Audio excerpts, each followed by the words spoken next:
Welcome to Basement Battles. My name is John, and welcome back. I'll be talking about my RTT experience at my local game shop, the Geek Room. This is my second time going and my second game playing in an RTT. Very exciting. I really enjoy their community. The Warhammer community over there is amazing. No complaints whatsoever. Everyone's super nice. The armies there, super awesome. Some of them have done such a great job on modeling, painting, and just everything. Some players are just great, great players, like better than I could hope for, to be honest with you. Uh, I guess let's go over what I'll be doing. I'll be talking about the 3 games I played, and then I'll be going over different armies I saw and with some pictures and maybe my favorite army that I saw there. Uh, so let's get started here with game number 1. And let's see. Sorry, I have to get all these hotkeys memorized. So for game number 1, I was versus Force, which he was playing the Dark Angels. I was playing Adeptus Custodes, and I can tell you what my list was that I brought. The list I brought was I'm playing Emissaries Imperialis. I have Alea, a shield captain in Aloris Terminator armor, Spear, Misericordia, Praetorian Plate, Unstoppable Destroyer, Shield Captain on Dawn Eagle Jet Bike, Superior Creation, Intangible Mine, Misericordia, Salvo Launcher, and then Trajan Valoris with his Warlord traits, of course. I'm running 2 guard squads. Each group is 3 guards with sword and boards. That's the Sentinel Blade, Prosadium Shield. And then I got 2 groups of Sagittarium, 3 in each squad. And then I have 2 squads of Aloris Custodians, 1 in each squad, and each of them are loaded out with an Axe and Misericordia. I got a Contemptor Aquilus Dreadnought, which is the spear Dreadnought. I loaded it out with 2 twin erratic Destructors, and then I spent the CP on it for Eternal Penitent. And then 2 groups of 3 Virtus Praetors with Salvo Launchers and Misericordias. Yeah, so this list, you probably see me play it on the stream. Lets me pick some secondaries that may or may not been good. I'm kind of just feeling it out for our bigger event. A lot of the guys that I talk to who come regularly do go to this bigger event, and I try to get some feedback on my list as well as things I can improve on. So I guess going to this first game, I chose Forrest has Behind Enemy Lines, Oath of Moments, Raise the Banners. I have Assassinate, Behind Enemy Lines, Raise the Banners.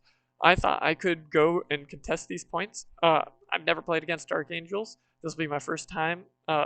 He was playing a pretty heavy list of everything was termies or bikes or speeders for some of the characters, and man, the bikes having a 4-up invull for ranged, and the termies always having can't transhuman on them, so it can't wound down 1, 2, or 3. Pretty rough. I ran into some issues just trying to hold those points, and I guess I realized I should probably took RBD, just kind of learning how to play against specific armies, or like what's a good secondary against specific armies.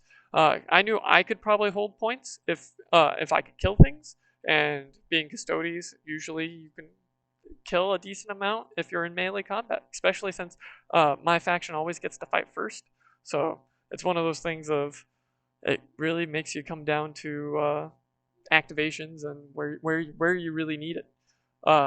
Yeah, so round 1, he got first turn. As you can see, he's on top versus I'm on bottom. He was able to score some Oath of Moments, put some bikes in the center, moved up some characters with it, and yeah, I was able to. He was able to pick off a couple of my Sagittarium in that round run, and I did pre-game move my bikes into safety because I had them a little out of safety, just so that way if I got turn 1, I can pre-game move a different set of bikes and move those guys and have turn 1 charges with both of them. Or at least guaranteed turn 1 with one of them at least, if I decided to pre-game move that and then move that another 14. It would have been a pretty good if I would have got first turn. If I got with second turn, it actually didn't turn out too bad. Yes, I didn't win. I was trying to go for 50 every game. To me, anything above 50 is not bad. As you can see, I wasn't quite prepared. I didn't take all of the pictures in this one, so I'll just kind of move to a different angle. I only had 2 pictures for this, and that's that last angle in this one. I do have more pictures in second game, and then third game I made a mistake and didn't take too many pictures as well. But that's to come. He was able to hold 1, hold 2, hold more, or hold 2, hold 3, hold more, as well as he kept forgetting to do data intercept, which he didn't really need it, but he could have and got closer to max, but still. He always had a squad stuck on his back point just holding it. He wasn't able to screen me out. He kind of just pushed everything up and got onto those points to try to raise banners on the second battle round, where I also tried to push stuff up and just charged everything in and tried to take him off the set points so that way I could raise the banners. Anyways, he was able to score behind enemy lines. He had some bikes. If you see where my dice bag is, he was able to get some bikes behind there and deep strike in my trees that I have in the back on my deployment zone. He wasn't able to screen me out, and I got both my termies over by his trees. Both of them sat right in there and were able to score me a decent amount of behind enemy lines. I think that was a great pick because, yeah, he didn't have too much compared to others. He didn't have too much. There were bigger armies there, but like, I did definitely think he could have tried to screen me out a little bit. He was also being very aggressive on points. I was able to remove him off said points because of that as well. So like, there was some trading there that happened. I just probably didn't trade the best units for his because I'm just not used to them. But man, it was a good game. It was a very big learning experience for me. I think the biggest thing I learned to take out is more of a maybe take RBD instead of raise the banners, especially against a very tanky list. Because if I don't roll well, then it just does poorly. And since I don't have a lot, since it's a diagonal deployment, I could have gotten 2 off easy. So 2 or 3. I believe I could have got 3 off easy, and just tried to do the other one with one of my Terminators that deep striked. If I could, that could have been an easy 12 points actually if I took it. So that's a big swing. 12 points instead of 1 would have been what, 57? I mean, like, that's not the best, but it's definitely not bad. It's over my goal. So I just need to kind of swap out and then figure out how to play against new armies that I haven't played against. Like, I mean, I wasn't used to 4-up invul bikes and for ranged attacks specifically, and then the termies that always had transhuman. It was just one of those games. I feel like placement for train wasn't bad. It was just maybe the troops that I placed behind that crates on that first battle round, they took a pretty big toll, and he was able to kill my character over there. That's how he got the extra point for Oath of Moment. He pushed a lot of things out that shot. I was able to kill one of his characters out because of it. So like, it was kind of one of those things of I think I was actually able to kill 2 characters because of that. But it was one of those things where you push stuff up so that way you have the option to go raise the banner on the next point. I was just trying to advance, shoot, charge, because like the Sagittarium have assault weapons. Advance, charge, or don't charge. Advance, shoot, and raise the banner on that point if I got first turn. But I didn't. So it was one of those things of I had to play a little bit aggressive, but maybe I could have angled that crate a little bit more to give them better protection, and then they could have just went around. But lessons have learned. So that was my game 1. Going to game 2, I was going against Colton and his Chaos Knights. Again, he got first turn, and our secondaries. So I'll start with Colton's, and his was Ruthless Tyranny, Storm of the Darkness, and No Prisoner. I tried to warn him about No Prisoner. I didn't do a good enough job. I think I could have stated I should have written down how many wounds. Maybe I'll do that next time. So that way, when I come in with my list, I'll have no prisoner, bring it down. Anything that requires point counts up for wounds and whatnot for secondary, so I can easily tell. It's a very fast pace, I've noticed. And I understand you only got 3 hours to play a game, but like, I'm just not quite used to pushing that fast, through a game and trying to pick secondaries because you also have to set up the map in that 3 hours. And oh man, you start sweating in some of those games. I took bring it down behind enemy lines and raise the banner. I thought behind enemy lines was going to be great because I was going to be able to get it back there. He had one big abominant and a bunch of war dogs. 3, 6, 9 war dogs or something like that. Or if it wasn't 9 war dogs, it was 7 war dogs. It was a lot of war dogs with one abominant. You could probably look up the lists. They're probably out there. I'm not sure if the specific list, but yeah. So this is battle round 1. At the end of battle round 1, took pictures. I pushed up my bikes on the to get shots off. I wanted to start shooting just more of the smaller things as well as his big knight. So the 3 bikes back behind the building were shooting at his big knight, with me other ones on top starting to shoot at all the war dogs pushing up. Sorry, armatures are for normal knights. Yeah, he was able to rotate ion shields, and basically I think I got like 4 wounds with all my shooting. He wasn't able to do too much besides start action for Ruthless Tyranny, or Storm of Darkness, and then get Ruthless Tyranny for being within a certain amount of objectives. Bring it down. So the bonus primary on this one, you also all had to kill more. So if you notice, as I killed things, I got extra points, but he was kind of killing consistently through it, where mine was sporadic through it. So like I think I had 3 or 4 kills on that the third battle round, and I did score my most points. I was able to get deep strikes in, but none of them were in his deployment zone. He screened me out completely, which he did a great job, but he had to deal with a lot of points sitting in back, and because of that, he wasn't able to take me off for my raise the banner. So it's kind of one of those things of, yes, my behind enemy lines kind of sucked, but I kind of traded it for raise the banner because I was able to keep my raise the banner basically going all game for a juicy 11 points. He did take me off of one of mine, but I was able to kill a lot of his knights, and it was pretty good. Let's go ahead and go on to the next battle round. Here we go. As you can see, I moved up troops, started shooting more stuff. I think we got into melee combat, or if you see up in the top behind that crate, I put in my dreadnought from strategic reserve because I did strategic reserve it to charge in to help out that top left side. And the bottom right, I'm kind of losing. Trajan's over there though, so I was kind of hoping Trajan would be able to hold up. I have Sagittarium out shooting at some war dogs, and he was just removing models left and right. He kept the pressure on me. It was pretty good.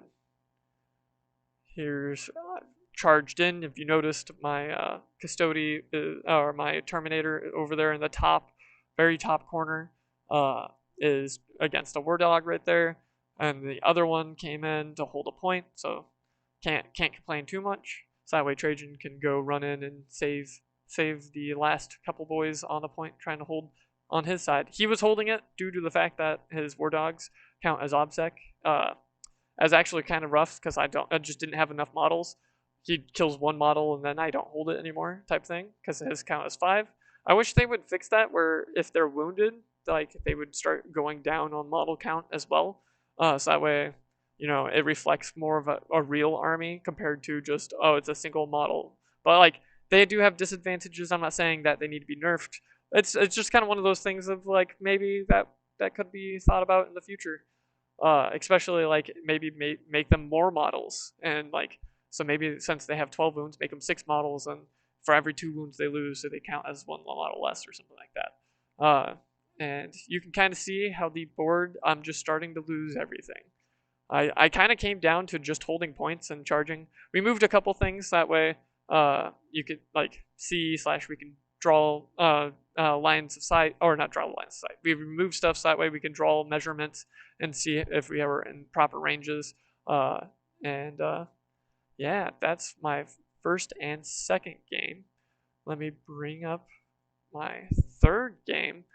It was against Adam with his orcs. This was a rough game for him. He had a very thematic list rather than competitive. We both lost our both other games. If you noticed, the score in my last game wasn't bad. I actually think that was a great game. So here, I'm gonna quickly go back. Sorry. The score on our last one was 73 to 82, which beats my over 50 rule. I'm always trying to score over 50. And just this game felt a little one-sided, mainly because he had the thematic list. He had Gazgul, he had a wagon to put him in. He had the I think the best looking army there, and we'll go over that after I kind of talk through this. So he chose behind enemy lines, or no, I'm sorry, I got first turn on this one. I got behind enemy lines, raise the banner, bring it down. And he chose get the good bits, grind them down, and behind enemy lines. Now, he wasn't able to get the good bits after the second battle round, mainly because he wasn't able to hold any points after only holding his. He wasn't able to get to any of the other points without dying or being in combat on them. Since I fight first, it's kind of rough for his list. He took a lot of melee-oriented models, and I almost got killed Gaz's battle wagon the first round, so he had to take him out, move him up. Sorry, I only have one picture for this one, and it overall, there was a couple misplays from him, but like it was that I think it came down to the list, but his list, the models he had were amazing. I can't complain too much about that, and I think I could have did better if I chose RBD rather than behind enemy lines. He just had so many models.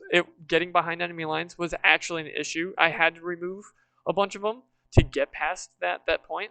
I think behind enemy lines was definitely a risky pick on this one. I should have done the safer one with a RBD again. Or I guess I had to raise the banner, so that doesn't work. But maybe engage in all fronts, because I was definitely in 3/4, which scores 3 each turn.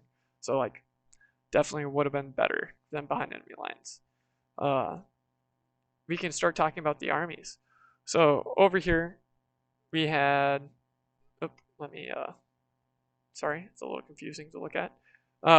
Over here it looks like we have some Marines. They're painted up as blue. I'm drawing a blank on them. But he was playing a different, I think he was also playing Dark Angels, or he was playing something else than that, but we can continue on. Here is the Orc Battle Wagon with Gazgul riding in it. Amazing, by the way. The painting, some of the sculpting he's done for his specific models, because like, yeah, look at these things. They're amazing. Oh man, Adam's creativity skills for these orcs, top notch. Yep, and there's the full orc army right there. Like, he had Storm Boys with, so it was a demon themed list, by the way. If you couldn't tell by some of the like Gazgul's modifications and whatnot, it's demon themed list. So like his Beast Rider boys or Hog Rider boys, whichever one, I think one of them's older and the other one's newer. He had them riding the Corn Hounds, the Corn Berserker Hound things that they ride. I don't know the models' names, but it's kind of cool to see like orcs riding them. And then his Storm Boys had demon wings coming off of them, if you can see up there. Not all of those were painted, but he got them modeled, glued. They looked great.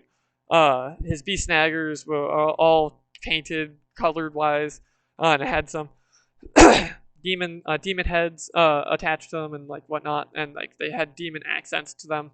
Like his vehicles were all top notch.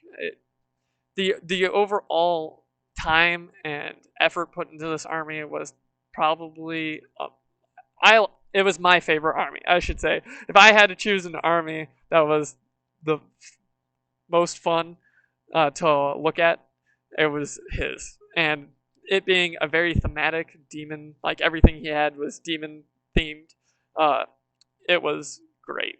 Like just playing against him, it was fun just seeing the models and what they could do. I understand it was a little big. I took my tournament list to kind of see how it was going, and it was kind of a shame I couldn't have played more of a fun list against this, because maybe my all dreadnought list or something like that against this would have been fun. We had blue Necrons. Is actually very interesting. I never even thought about painting my Necrons this color. It actually turned out super good, and that's why I wanted to take a picture. Blue with the orange. Just like I've seen Eldar closer to these colors, but like the Necrons look really good with this. Like actually debating about if I go, like not to copy, but like I've already painted up my Silent King, so I probably won't. But like, oh man, this is a great color for the Necrons. We had more Marines. I believe these were Blood Angels. Man, they looked sick. Look at that. Just the gold with wings and all the red. Oh man, these were pretty nice too. I was like, this army right here could have been the Astra Militarum as well. Some of these guys spent hours, you could tell when you like. I didn't get close-ups of everything. I tried to just get mainly armies. I got more close-ups of, especially since I had some time with the thematic list, since we kind of finished a little bit early, and I was able to take pictures. And man, but some of these guys with all their armies, you could tell how much time and effort they put into it. Here's a different Chaos Knights army. All their war dogs, man. It was sick. I can't wait to see some of the paint jobs like Caleb and Mason do, because I know Mason has war dogs that he's done and sculpted and kit bashed together. So they're not the normal war dogs. They're like spider walking ones with autocannons coming up off its back. And yeah, that's all I have for everything. So let me know what you think, and if you anything we can improve on for this. Like, comment, and subscribe if you enjoyed this or want to watch any battle reports. We do battle reports every Sunday at 5 Central. If we're not doing it live, it's a recording that will be out there, or we'll post the reason why we're not doing it. But we'll try to do another one of these for another RTT that might be coming up. I think they said they do one every 2 months. Or Bug Eater will be coming up, and I'll definitely be going in, so we can do one. That one's a GT. We'll definitely be doing that.